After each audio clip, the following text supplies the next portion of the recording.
Welcome back, my Levery Members family.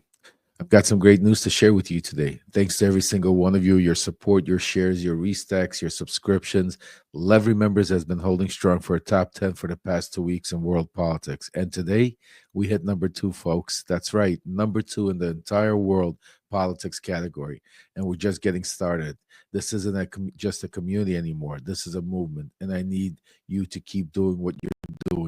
Bring in more people, keep spreading the truth, and let's make sure this voice stays loud, sharp, and impossible to ignore. Now let's get into it. The brutal reality of Trump's first 100 days back in power, and how everything I've been warning you about, everything I've been telling you is happening right now in real time. We're now 100 days into Donald Trump's second term, and the damage has been already almost hard to believe.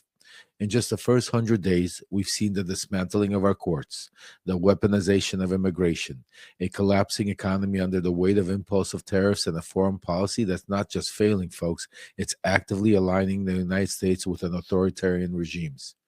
So now let me break it all down to you. Trump started, if you remember, he started with the promises. He's going to stop the war in Ukraine in 24 hours.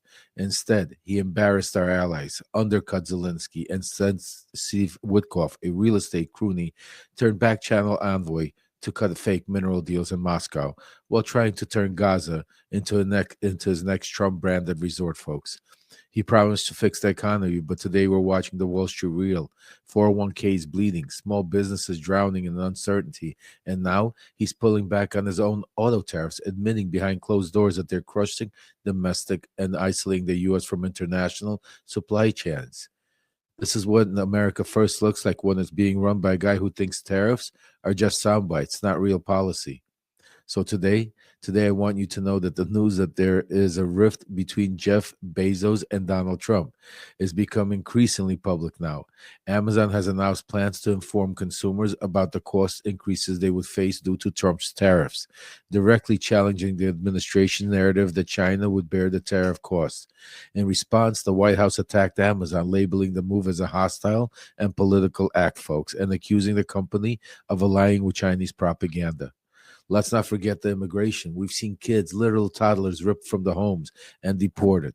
Courts have been defied, including the Supreme Court, and two federal judges arrested by Trump's federalized DHS squad, folks. Trump has now signed executive orders going after people like Chris Krebs and Miles Taylor, not because they broke the law, but because they told the truth. And then Pete Hegseth's scandal, instead of investigating wrongdoing, Trump's targeting leakers, not liars, just like a dictator would. And then the press. He's trying to choke it off entirely. The resignation of the 60 Minutes executive producer Bill Owens wasn't just an internal shift. It was a warning shot. His final words made it clear. The administration wants control over the public hearings. They don't want journalism. They want propaganda.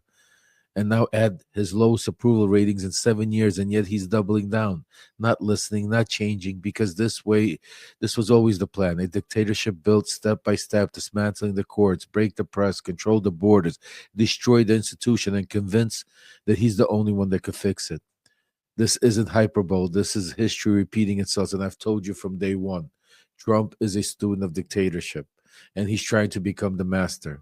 So here's my message to every single one of you watching right now. Doing nothing is no longer an option, folks. If this is what he's doing in the first 100 days, imagine what's coming next. We can't wait for 2026 anymore. We might never see it. That's why we're building our movement right now, and that's why I need you right now to go out and bring 3 or 4 more people into this fight. Restack this, share this, send it everywhere. Excuse me. And if you're not subscribed, do it. If you can become a paid subscriber, please, now's the time. If you want to go further, I've opened up a Venmo at Lev-Partners for one-time supporters. It helps keeps this going. It helps us build real power in real time. Remember, we're flipping the script. We're flipping the pressure back on Trump. And we're going to flip the seats in Congress. We need to stop this madness before it's too late. So thank you for staying strong. Thank you for staying loud. And thank you for staying with me, because the real resistance isn't in the headlines, folks. It's right here with us at Levery Members.